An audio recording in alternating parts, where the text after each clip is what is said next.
Papa selalu bilang dunia entertain itu hitam. Kau tidak boleh terjun ke sana. Kau anak pendeta. Aduh, pokoknya anak pendeta itu diulang-ulang terus. Jadi Relon trauma ya. Diberi julukan anak pendeta itu trauma banget ya. Iya, saya sebel banget dibilang anak pendeta. Kalau di kelas itu di sekolah saya bilang, iya papa saya pendeta, anak pendekar. Sahabat Crosstalk, bersama saya Grace Kusno dalam Bincang-Bincang Crosstalk.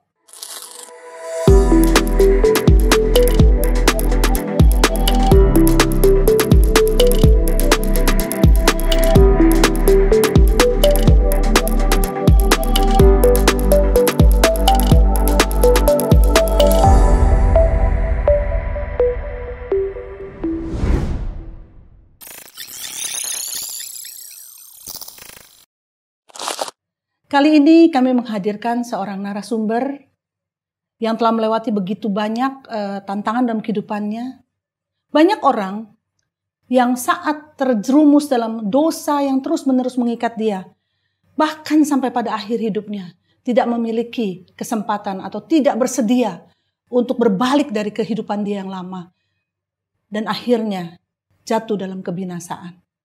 Nah, sahabat kita saat ini, narasumber kita saat ini adalah Relon Star.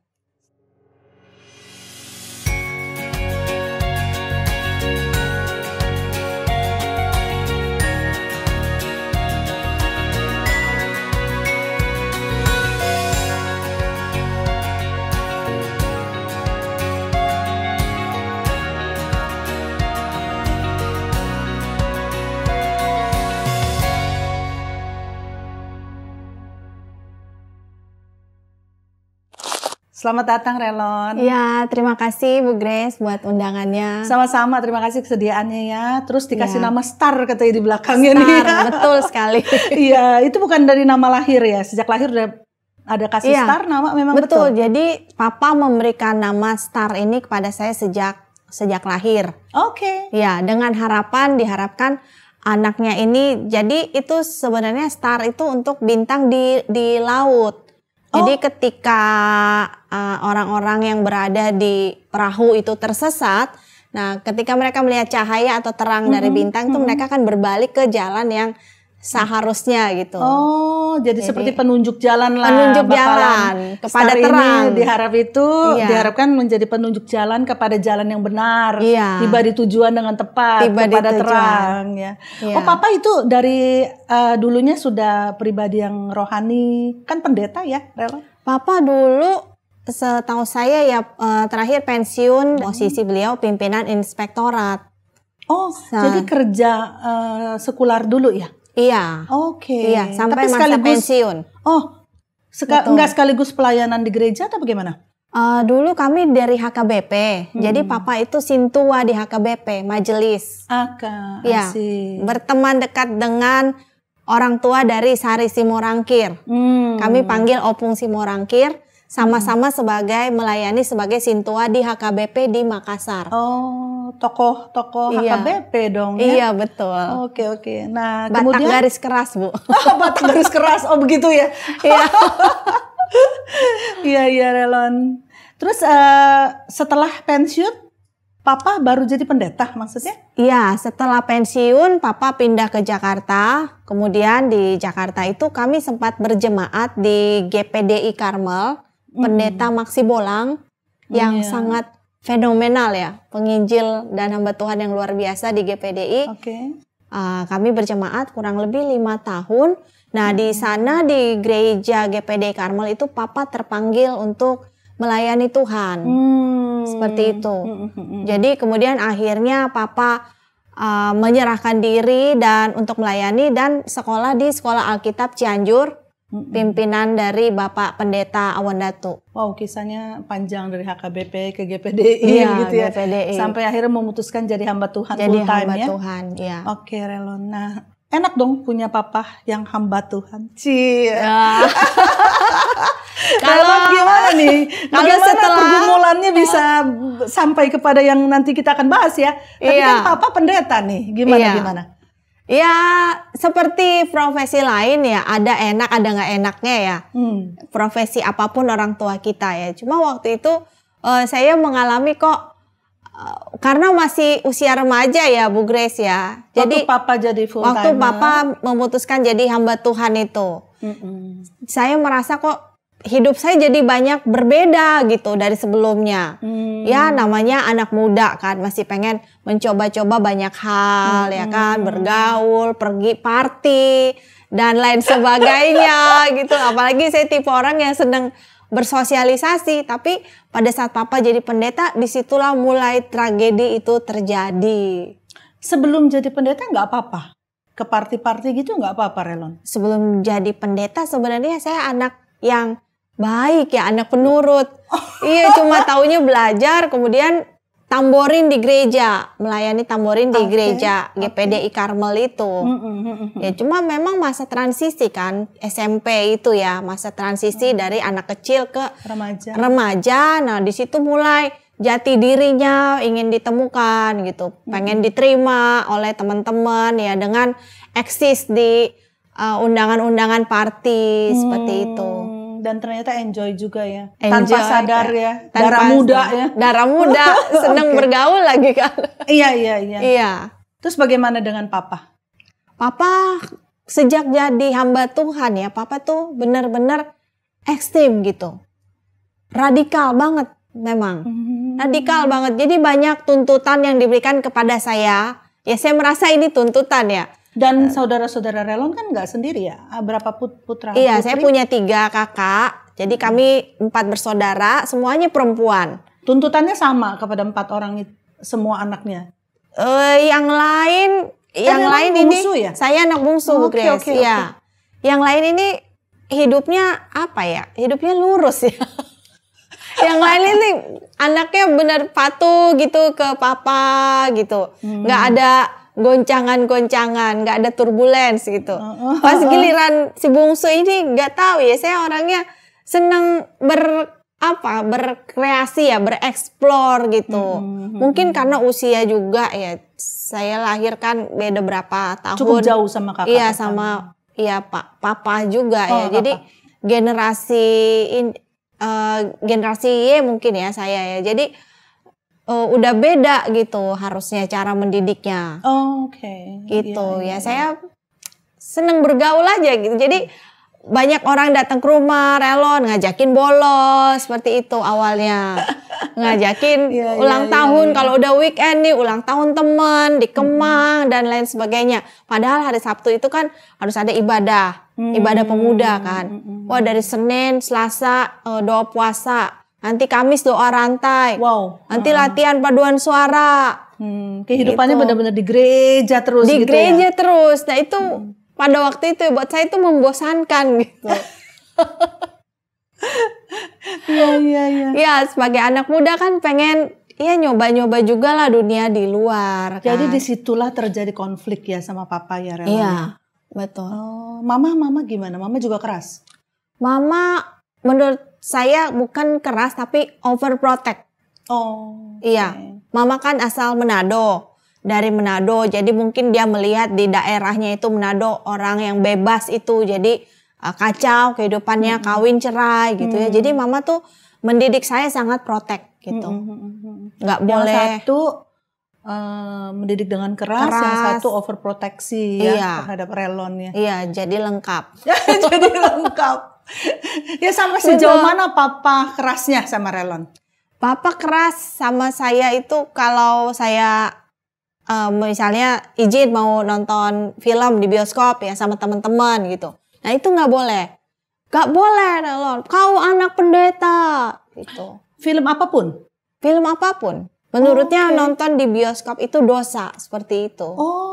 Ya ekstrim sekali memang. Sejak Papa tuh kenal Tuhan ya masuk di Pantai Costa, beliau sangat ekstrim. Terus kalau Relon berontak seperti itu apa yang dilakukan? Ya kita banyak bersitegang ya sama Papa gitu. Dan saya orangnya memang cukup berani ya untuk menyatakan, cukup berani untuk berdebat. Saya bilang kenapa nggak boleh Pak? kau anak pendeta katanya. Loh, yang pendeta kan papa. Saya bilang, Oke. yang punya panggilan itu kan papa. Saya tidak mendapatkan hidayah seperti yang papa miliki gitu. Jadi ya saya boleh dong menikmati dunia saya gitu, namanya dunia anak muda, apalagi dulu tinggal di Ciledug kan Bu Grace. Jadi perpindahan dari Jakarta Timur, dulu saya sekolah Katolik gitu dengan pendidikannya yang lumayan ketat bagus. juga. Pas pindah ke Ciledug itu memang agak-agak brutal sih pergaulannya. Oh. Iya. Jadi dipengaruhi oleh pergaulan juga. Pergaulan juga, betul. Dan jadi berontak sama papa tuh sampai banyak bertengkar gitu, atau sampai main fisik atau gimana, Relon? Iya, Papa? lama-lama kan saya mulai beranjak SMA itu, wah tambah parah ya pergaulan saya ya. Saya diajak nongkrong teman-teman ke Mahakam. Kalau malam minggu ya Blok A, Asia Afrika itu kan udah Jakarta itu udah pada tahu gitu kan, itu daerah gaulnya Jakarta kan, nongkrong di sana pulang pagi gitu, makin berani lama-lama karena stres dengan keadaan di rumah kan, sama papa nggak pernah cocok gitu, selalu beda pendapat gitu. Nah lama-lama papa juga main tangan gitu, papa suka pukul saya. Waktu SMA tuh saya ingat kalau ke sekolah tuh suka merah ininya betisnya karena dihajar pakai sapu lidi seperti itu, dan itu membuat saya tuh makin benci sama papa. Di situ konflik jadi semakin dalam ya. Iya. Biasanya kalau kayak gitu tuh, Relon, memang apakah hanya fisik yang dirasakan sakit? Sebenarnya yang lebih dalam adalah luka di batin. Di batin. Sih, iya. Justru makin menimbulkan pemberontakan, begitu? Betul. Oke. Betul. Kemudian, saya ingat waktu itu kan saya ingin terjun di dunia entertain ya, dan itu tidak mendapat support dari papa. Oh, Relon gitu. Cinta dengan dunia entertain. Iya, bentuknya apa? Sangat. Dulu saya tergabung dalam production house, saya ikut jadi member gitu. Oke. Dan di production house itu kan nanti ada tawaran-tawaran. Apa, acting? Main film atau nari atau main film atau model gitu. Oke. Sempat terjun karena diem gitu, papa nggak usah tahu. Tiba-tiba waktu itu saya pernah main film di TVRI dulu ya, zaman dulu kan. Juga nih ternyata. Iya. Tapi diem Bu Grace, papa nggak tahu gitu. Nah tiba-tiba terbit, publish lah filmnya kan, tayang, judulnya Badai Pasti Berlalu. Saya jadi Mbak Dian. Gitu. Badai Pasti Berlalu yang dulu yang mainnya artis terkenal Christine Hakim, bukan? Lain ya? Versi lain ya? Saya lupa deh yang ininya ya. Pemeran utamanya saya lupa. Cuman yang mengajak saya itu Pak Agus namanya, orang TVRI. Oke. Gitu. Kemudian tayanglah filmnya. Saya minta papa nonton. Iya, pas sudah tayang baru pikirnya papa bakal bangga nih ya. Iya. Oke. Ya ternyata ada kebanggaan pas habis nonton, papa bilang bagus juga aktingmu ya. Nah, tapi saya bingungnya seperti itu. Papa mengakui bagus juga, tapi kok tidak disupport. Nah, papa selalu bilang dunia entertain itu hitam. Kau tidak boleh terjun ke sana. Kau anak pendeta. Pokoknya anak pendeta itu diulang-ulang terus. Jadi Relon trauma gitu. Ya, diberi julukan anak pendeta itu trauma banget ya. Iya, saya sebel banget dibilang anak pendeta. Kalau di kelas itu di sekolah saya bilang, iya papa saya pendeta, anak pendekar. Iya dulu malah saya jadiin bercanda gitu.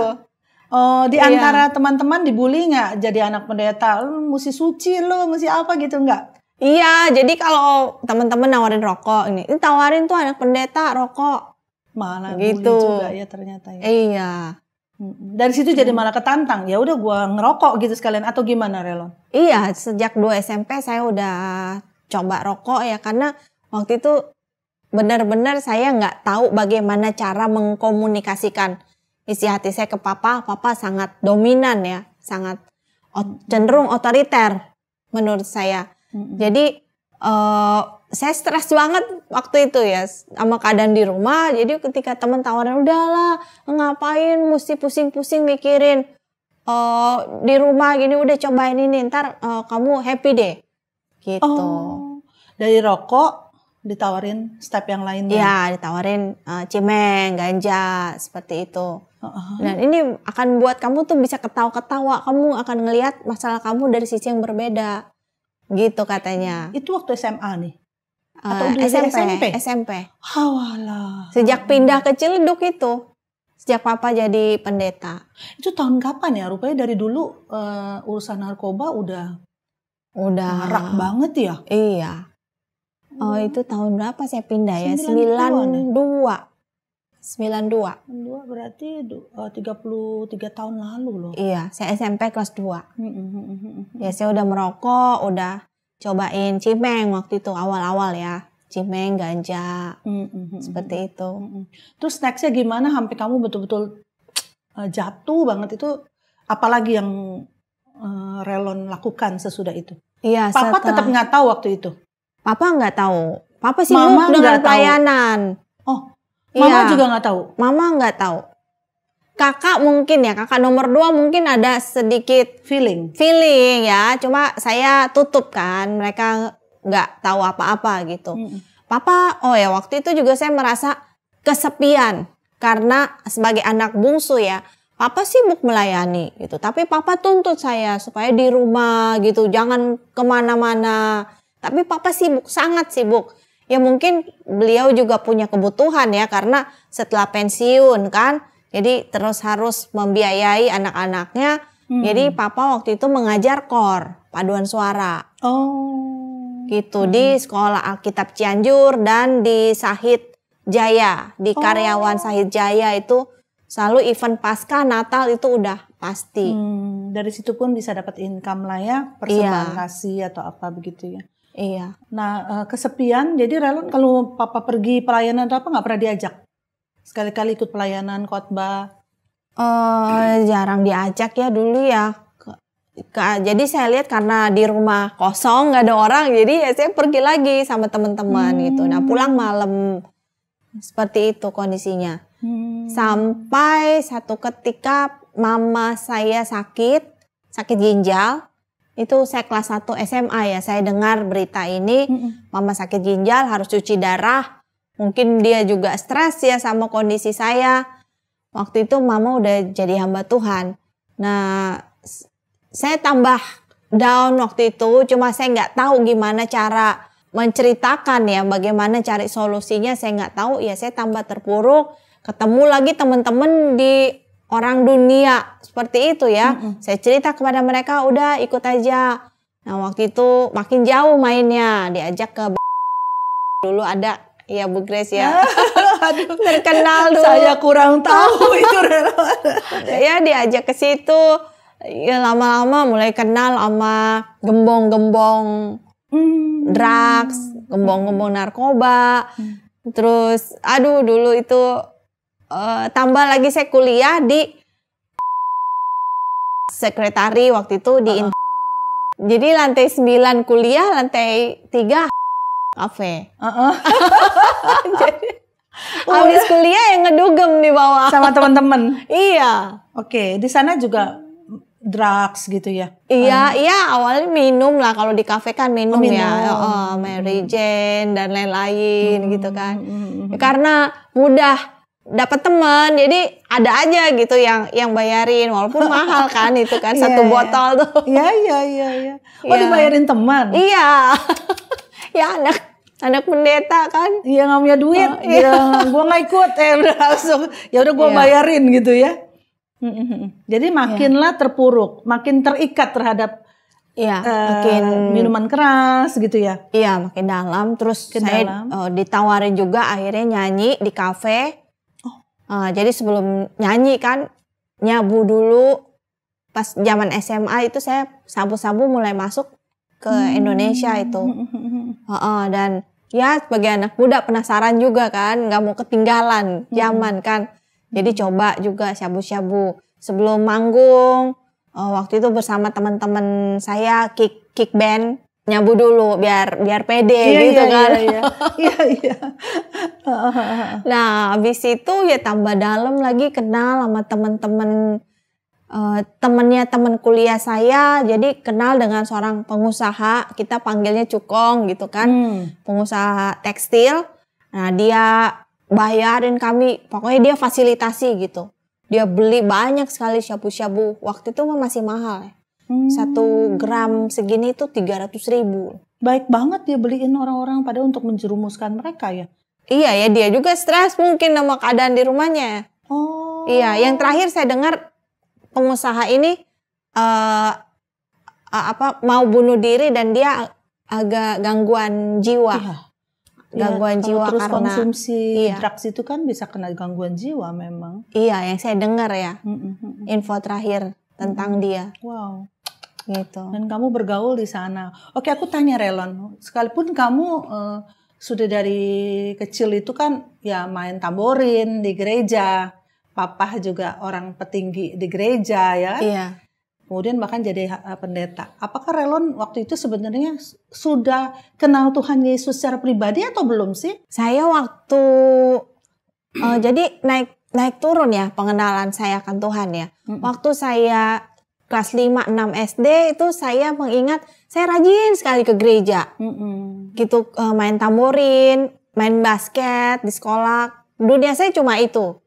Gitu. Nah, beranjak ke SMP, nah memang sejak pindah ke Ciledug itu, nah di situ mulai terjun payung tuh, kenal teman-teman yang berbeda, yang agak rusak, bandel, nah keikut seperti itu. Jadi memang firman Tuhan berkata kalau pergaulan yang buruk merusakkan kebiasaan yang baik. Ya. Ternyata sekalipun anak Tuhan, kalau bergaulnya hanya dengan orang-orang itu saja, sementara iman kita belum cukup, kita yang kuat. akan terbawa. Kita terbawa benar. Kita akan terbawa ya Relon ya. Betul. Ya, hajaran ataupun marah-marah papahnya sebegitu berat pun nggak bisa membuat Relon berbalik waktu itu kan? Iya, malah tambah berontak. Iya. Gitu. Ini malam itu saya baca buku itu, rasa tertolak. Oh, ciri-cirinya dia bisa ketawa keras-keras, dia bisa berusaha menyenangkan orang padahal hatinya sepi, hatinya sedih. Wah, ini saya. Habis baca buku itu, saya berdoa Tuhan, kalau misalnya Tuhan masih mau menerima hidup saya, Tuhan kasih saya petunjuk. Tolong sembuhkan saya dari akibat narkoba. Saya cuma doa singkat. Habis itu saya tidur. Nah, pas masih tidur itu, nah itu saya dengar suara audible. Dan sampai saat ini saya nggak pernah lagi ngalamin peristiwa seperti itu. Audible di kamar saya, anakku, sampai berapa lama aku harus menunggumu. Sahabat Crosstalk, agar kesaksian ini dapat menjadi berkat kepada lebih banyak orang, yuk like and share kesaksian ini kepada keluarga dan teman-teman lainnya. Bagi sahabat Crosstalk yang diberkati melalui kesaksian ini, mari berbagi di kolom komentar. Dan subscribe agar tidak ketinggalan kesaksian-kesaksian lainnya.